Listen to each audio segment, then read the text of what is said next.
Olá, nós estamos no programa Pensamento em Marcha e nós estamos aqui no canal Pororocacabana, que agora, inclusive, pode ter vocês como membros do canal. Você pode contribuir com o canal, agora não somente se inscrevendo, como também sendo membro do canal. Você vai até o nosso canal, Pororocacabana, e aí verifica de que modo você pode colaborar para que nós possamos continuar desenvolvendo as atividades junto ao canal Pororocacabana e também, obviamente, colaborar com os programas que nós temos desenvolvido. O nosso programa, o Pensamento em Marcha, é um programa que se dedica a discutir aspectos da economia, aspectos da ciência, da sociologia, e que possibilita também com que você possa, de algum modo, ter contato com temas que são extremamente fundamentais para o nosso dia a dia. Nesse programa Pensamento em Marcha, nós vamos começar uma série chamada Primeiros Passos.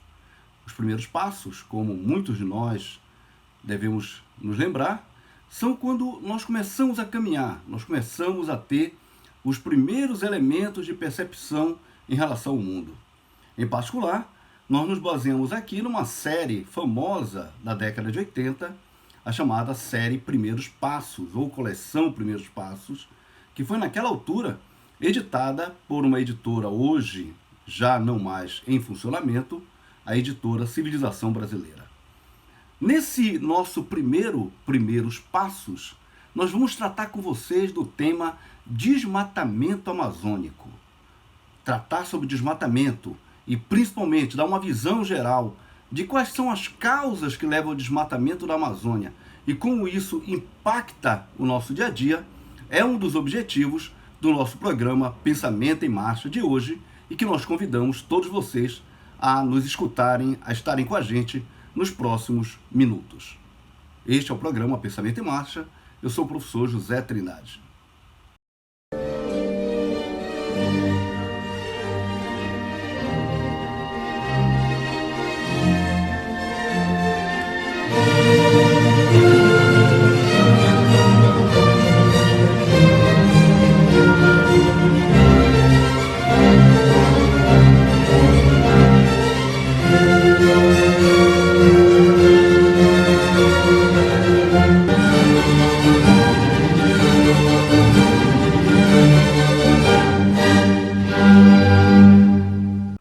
Tratar do desmatamento, em particular do desmatamento da Amazônia, é extremamente importante, seja pelo grau de repercussão que isso tem sobre as nossas vidas, seja também pelas condições específicas que a Amazônia ocupa a nível mundial.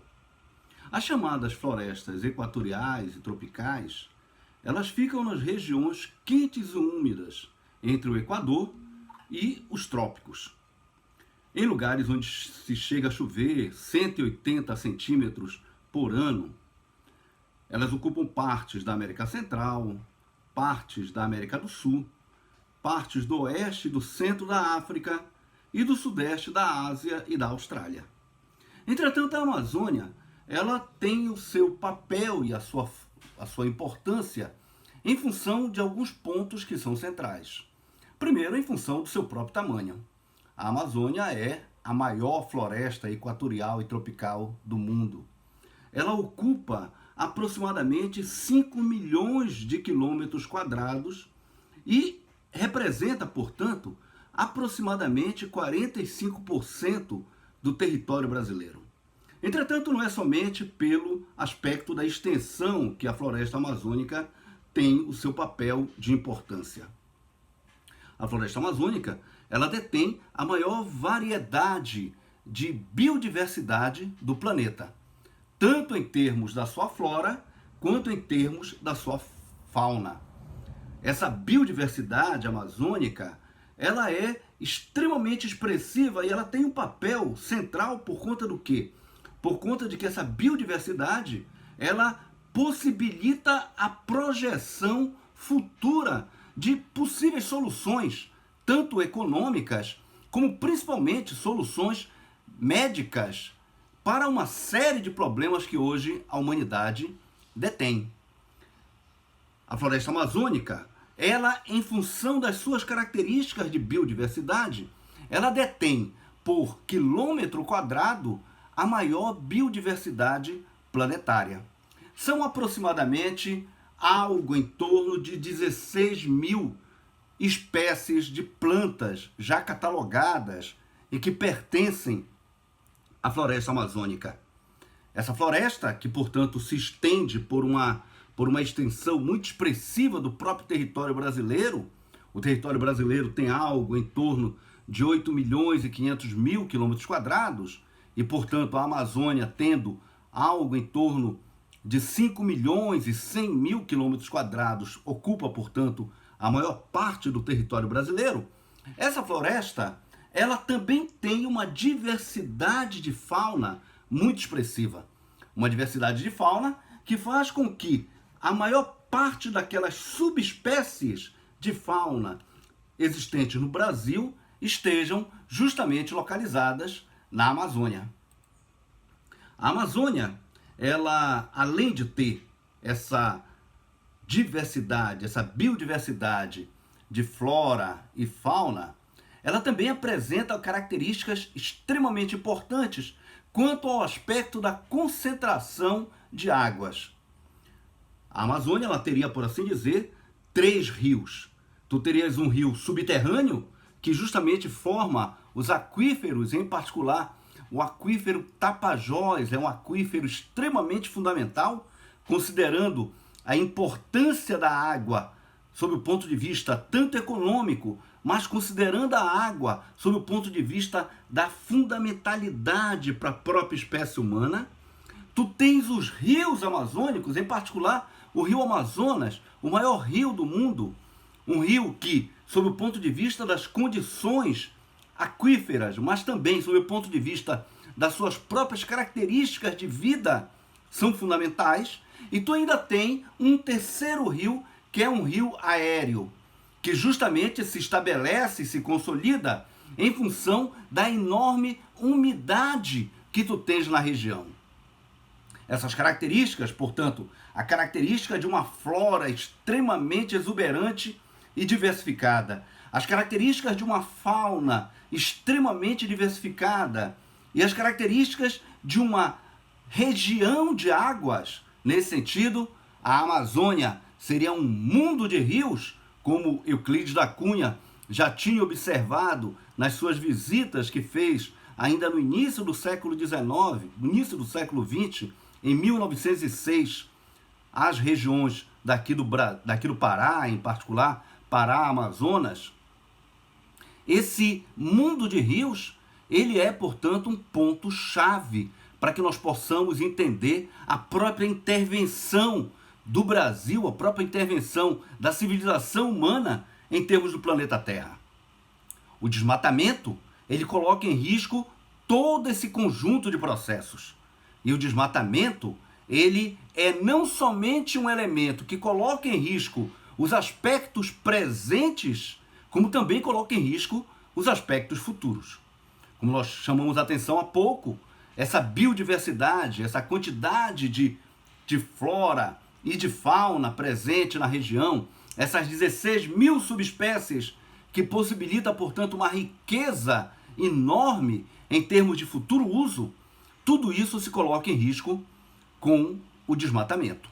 E qual é o peso do desmatamento na Amazônia nesses últimos 20 anos, nesses últimos final do século XX, início do século XXI, principalmente nessas 2 primeiras décadas do século XXI? É importante que a gente enxergue que o desmatamento, ele não somente suprime aquela flora, aquela fauna existente, como também ela leva a uma mudança climática em outras partes do planeta. Além do elemento da mudança climática, que é dado tanto pelos aspectos de interrupção de fluxos, inclusive fluxos de água de regiões da região amazônica para outras regiões, o que acaba produzindo, portanto, efeitos como secas em outras regiões, dadas as características que se dá em termos de interrupção dos processos que nós chamamos de endoclimáticos na região amazônica, isso, claro, acaba criando, portanto, repercussões globais. A Amazônia, portanto, ela não é somente um problema não dos brasileiros, ela é um problema de toda a humanidade. Entretanto, por conta dela se localizar no Brasil e por conta das nossas responsabilidades enquanto civilização brasileira, localizada, portanto, em um determinado espaço, onde os elementos de soberania nos colocam enquanto autoridades fundamentais sobre essa região, é fundamental que nós possamos pensá-la e que nós possamos saber como utilizá-la. A natureza, ela não foi feita para ser destruída pura e simplesmente. Por mais que todos os processos econômicos de toda e qualquer civilização humana, ao longo de todo o período de existência das sociedades humanas, independente dos chamados modos de produção, a natureza ela sempre foi objeto de transformação. Sempre foi necessário alterar a natureza para que tu pudesses ter processos de modificação que dessem condições melhores para a existência humana, inclusive sob o ponto de vista de como a humanidade deva, de algum modo, se projetar enquanto uma civilização que esteja coadunada com o próprio planeta Terra, mas também esteja produzindo novo conhecimento. É claro que essa ação sobre a natureza, que possibilita modificações da natureza de acordo com certos interesses, que são os interesses da própria humanidade, esses elementos de alteração da natureza sempre se deram e está longe de nós falarmos que, de algum modo, devamos manter a Amazônia pura ou a Amazônia intacta. Entretanto, longe também está da perspectiva de que basta, de algum modo, satisfazer os interesses de uma pequena minoria de pessoas e a Amazônia pode, então, ser destruída, ser devassada e, principalmente, no caso dos seus chamados povos tradicionais, e nesse sentido, os diversos povos indígenas que ainda habitam a Amazônia de forma natural ainda, como é o caso dos Yanomamis, modificando muito parcialmente a natureza em que vivem. Esses povos, essas civilizações primitivas em certos aspectos, entretanto extremamente avançadas em outros aspectos, essas civilizações estão em risco. E elas estão em risco colocadas por uma determinada forma de pensar e agir sobre a Amazônia. O desmatamento, ele é um desses elementos centrais desse processo de desestruturação, desse processo de destruição da região amazônica.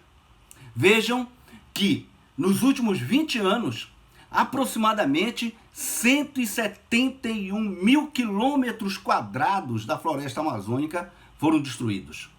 O que é 171 mil quilômetros quadrados, para vocês terem uma ideia relativamente simples do que significa isso? Isso representa aproximadamente 980 mil campos de futebol do tamanho do Maracanã, do estádio do Maracanã, que se localiza na cidade do Rio de Janeiro. Isso representa aproximadamente a área de 4 estados brasileiros, do estado de Sergipe, do estado do Rio Grande do Norte, do estado das Alagoas e do estado da Bahia. Quando tu une esse conjunto desses estados, a área desses estados, tu vais ter uma área semelhante a essa que foi destruída nos últimos 20 anos. O que é que levou, ou o que é que produziu esse processo devassador, esse processo de destruição da natureza tão elevada e muito concentrado em alguns estados amazônicos, em particular aqui no estado do Pará, mas também no estado do Mato Grosso? O que levou a isso foi basicamente o avanço de 2 processos econômicos que tomaram conta da realidade brasileira e amazônica nos últimos anos. Vale dizer que esses processos econômicos, eles se localizam dentro de uma determinada perspectiva de como o Brasil acabou caminhando nos últimos anos. Existe algo chamado divisão internacional do trabalho. Essa divisão internacional do trabalho, ela se estabelece a partir de uma lógica como o conjunto dos países no planeta acabam se relacionando em torno dos aspectos econômicos. Alguns países, que nós chamamos de imperialistas, em particular os Estados Unidos da América e alguns países europeus, eles se estabelecem enquanto centros de domínio econômico no planeta. E ao se estabelecerem enquanto centros de domínio econômico no planeta, 4 pontos são fundamentais do seu processo de domínio. Primeiro, o elemento tecnológico. Eles dominam o conjunto das tecnologias que acabam sendo, por assim dizer, usadas ou utilizadas pelo restante das outras sociedades mundiais.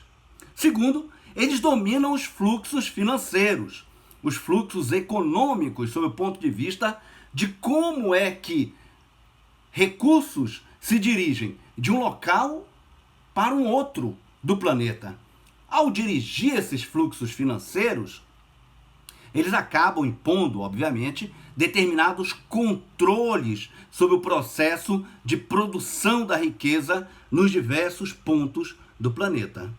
Um terceiro ponto fundamental é que as economias, elas se dão a partir de uma divisão onde esses centros, eles acabam optando por ter o controle sobre processos produtivos industriais, enquanto que outros, como é o caso em particular do Brasil, mas também da Argentina, de outros países da América Latina, acabam se tornando basicamente pontos de produção de bens agrários ou também pontos de produção de bens extrativos minerais. E um quarto ponto fundamental e muito central dessa lógica toda é que esses países centrais acabam, por assim dizer, impondo uma lógica sob o ponto de vista de como esses países periféricos, o caso do Brasil, o caso de outros países latino-americanos, vão se comportar em termos dos aspectos políticos, dos aspectos da sua soberania em relação ao restante do planeta. O que nós temos tido nos últimos anos, basicamente, é que o Brasil tem caminhado para se tornar uma espécie de uma reserva neoextrativista mundial. Obviamente que a Amazônia, e muito especialmente os 2 estados que eu fiz referência, o Pará e o Mato Grosso, acabam sendo o centro dessa neocolônia que se coloca. Uma neocolônia onde, no caso do Pará, tu basicamente produzes em grande quantidade minério de ferro. O Pará é o maior produtor hoje de minério de ferro do Brasil. Ele é também hoje o maior exportador líquido, né? Ou seja, ele exporta cerca de 20 bilhões de dólares anuais. Em 2020 foi o que o Pará exportou. E ele importa somente uma quantidade muito pequena, basicamente as máquinas que são utilizadas nesses grandes polos de extração mineral. Nós chamaríamos isso de enclaves minerais, né? O caso ali em Paraupebas, o caso de Canaã dos Carajás, tu tens basicamente um enclave mineral. Tu tens máquinas que são compradas na Austrália, são compradas na China. Essas máquinas extraem minério e basicamente produzem um enorme buraco e exportam essa quantidade gigantesca de minério para outros países, em particular hoje para a China. 70% do minério de ferro produzido no Pará tem como destino hoje a China. Uma outra parte como destino os Estados Unidos e uma outra parte como destino o Canadá. Entretanto, não é somente a extração mineral, é também a produção do chamado agronegócio.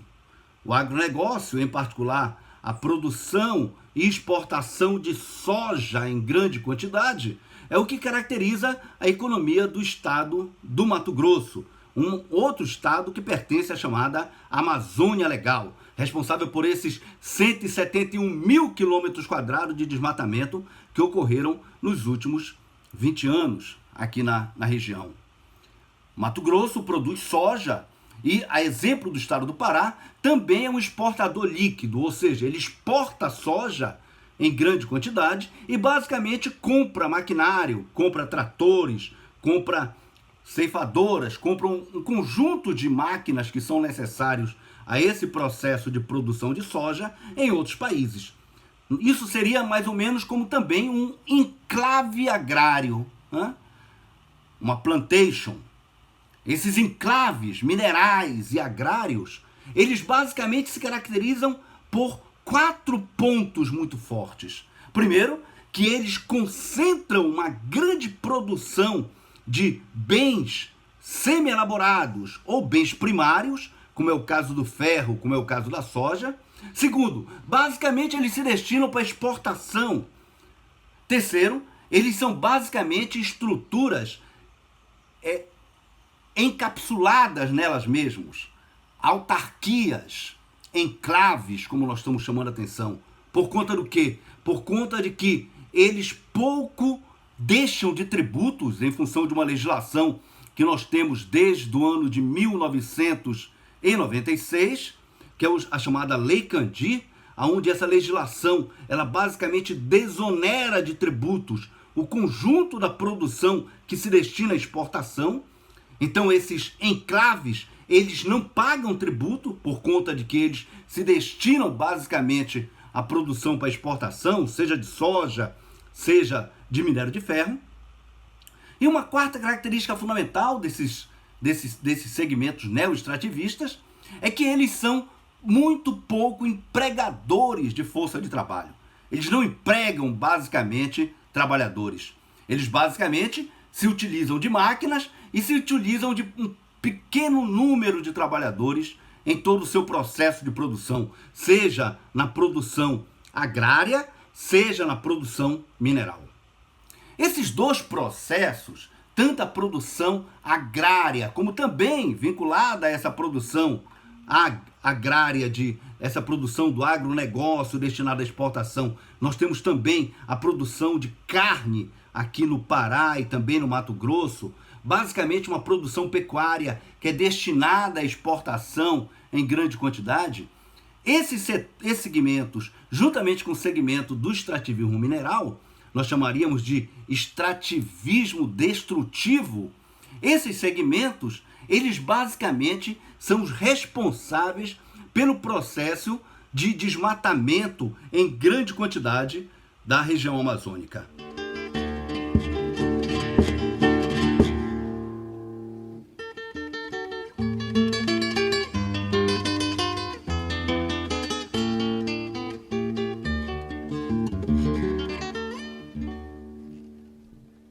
Era uma vez na Amazônia a mais bonita floresta.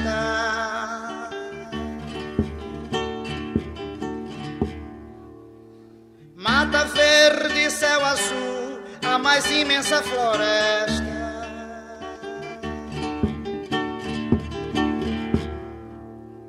No fundo d'águas e aras, caboclo, lendas e mágoas, e os rios puxando as águas.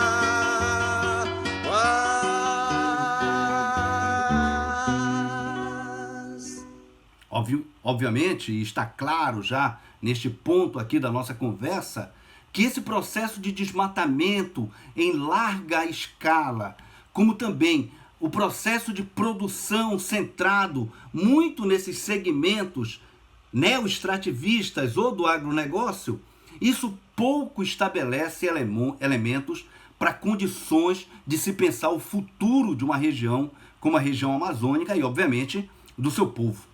É importante lembrar que nós temos uma população na Amazônia brasileira, de aproximadamente 25 milhões de pessoas.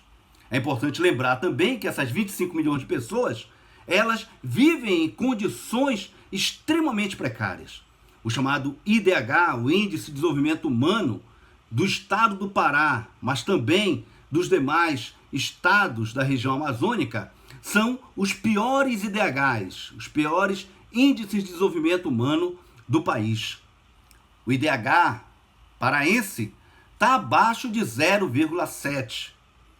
Esse baixo IDH, esse baixo Índice de Desenvolvimento Humano, ele está muito vinculado às características desses dois processos econômicos que nós acabamos de chamar a atenção.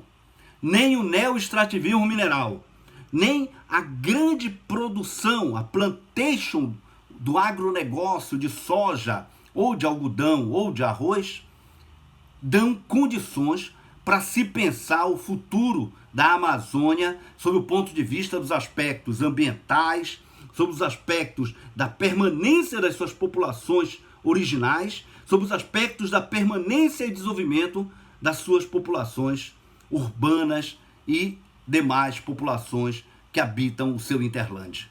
Por isso, nesse programa Pensamento em Marcha de hoje, nós dedicamos um pouco a tratar com vocês, nessa série Primeiros Passos, o que é o desmatamento, a destruição da flora e da fauna amazônica, mas como é que isso impacta os processos de vida de toda a nossa população amazônica, mas também impacta os processos de vida de toda a população brasileira e mundial.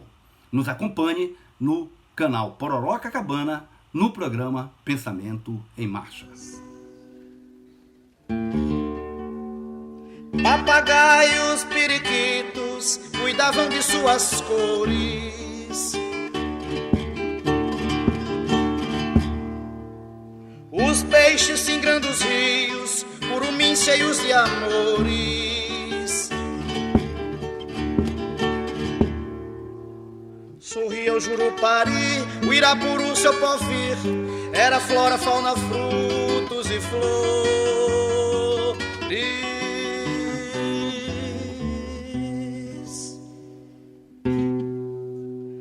Toda mata tem caipora para a mata vigiar. Veio um caipora de fora para a mata definhar e trouxe dragão de ferro pra comer muita madeira, e trouxe estilo gigante pra acabar com a capoeira. Fizeram logo um projeto sem ninguém testemunhar, pra o dragão cortar madeira e toda a mata derrubar.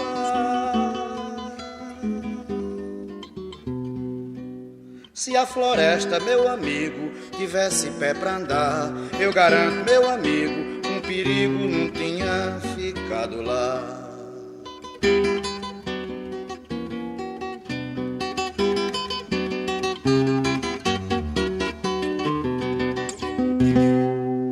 O que se corta em segundos gasta tempo pra vingar, e o fruto que dá no cacho pra gente se alimentar. Depois tem o passarinho, tem o ninho, tem o ar, igarapé, rio abaixo, tem riacho e esse rio que é o mar.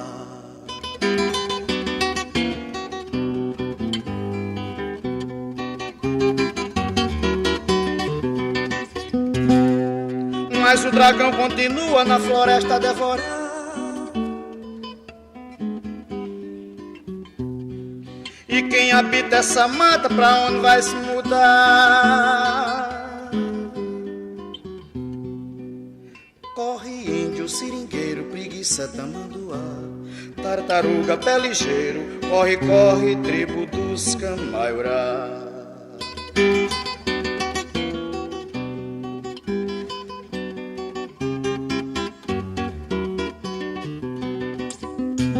Mas o dragão continua na floresta a devorar, e quem habita essa mata pra onde vai se mudar? Corre índio, seringueiro, preguiça, tamanduá, tartaruga, pé ligeiro, corre, corre, tribo dos Camaiurá.